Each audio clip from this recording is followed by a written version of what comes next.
أوقات كتير بتبدأ حاجة زي دايت، جيم، قراءة، مشروع، مذاكرة، أيا ما كان، وتنوي إنك تعملها بشكل دوري وبعد كده بتوقف ما بتقدرش تكمل، لأن برضه دماغك متصمم على إن الحاجات الصعبة دي يهرب منها ويروح للحاجات السهلة، متصمم إن هو يبقى قاعد مرتاح. فاهم قصدي؟ بس في جزء صغير منك لو قويته هيقدر يغلب الكلام ده كله، وهو القشرة الأمامية في المخ اللي هي الناصية. ديّة حرفيًا هي اللي بتميّزك كإنسان عن غيرك وعن نَفْسك القديمة وعن حاجات كتيرة.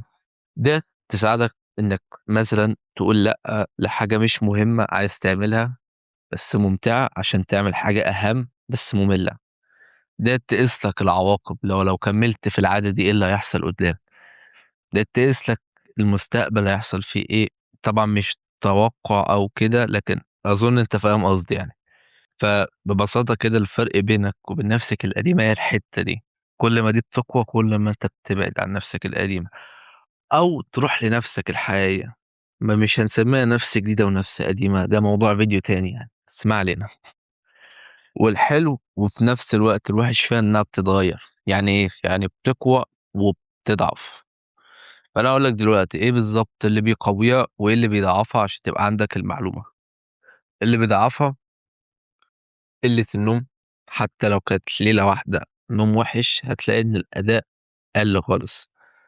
الأكل اللي فيه سُكّر كتير والjunk food بشكل عام، والسوشيال ميديا الscrolling على السوشيال ميديا، على الفيسبوك، على الreels، على الshorts، على التيك توك، كل الحاجات الوحشة دي بيضعّفها. كل مرّة تيجي لك قرصة إنّك تعمل عادة معيّنة وتقوم قايم على طول من غير حتى ما تقاوم يوم، ساعة، أي حاجة ما فيش مقاومة خالص، بتضعّفها جدًا. كورتيزول لمّا بيعلى وتتوتر بتضعف جدًا. اللي بيقويها بقى عكس كل الكلام ده، تنام حلو، لمّا ييجي لك قرصة إنك تعمل عادة وحشة تقول لأ، كل مرّة تقول لأ، حتى لو دلوقتي وتعملها بعد شوية غصب عنك، بس قُلت لأ دلوقتي هتفرق معاك كتير. القراءة مثلًا، حاجة أنت مش عايز تعملها فبتعملها يعني، الmeditation اللي هو التأمل، الصلاة، أي حاجة أنت بتحس إنك مش قادر تقوم تعملها، لكن تقوم تعملها رغمًا عن نفسك، ساعتها القشرة الأمامية دي بتقوى يعني. في الفيديو ده بس شرحت لك بشكل مبسّط إيه اللي بيقوي وإيه اللي بيضعف بحيث إنك تبدأ تقويها.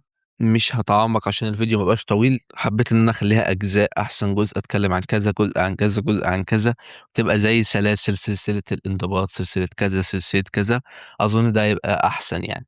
فاللي ممكن تعمله خلال أول أسبوع من نزول الفيديو ده، على ما ينزل فيديو جديد أو حاجة، إنك أنت تبدأ تختار عادة بسيطة، قراءة مثلًا، صلاة لو أنت ما بتصلّيش طبعًا أولى،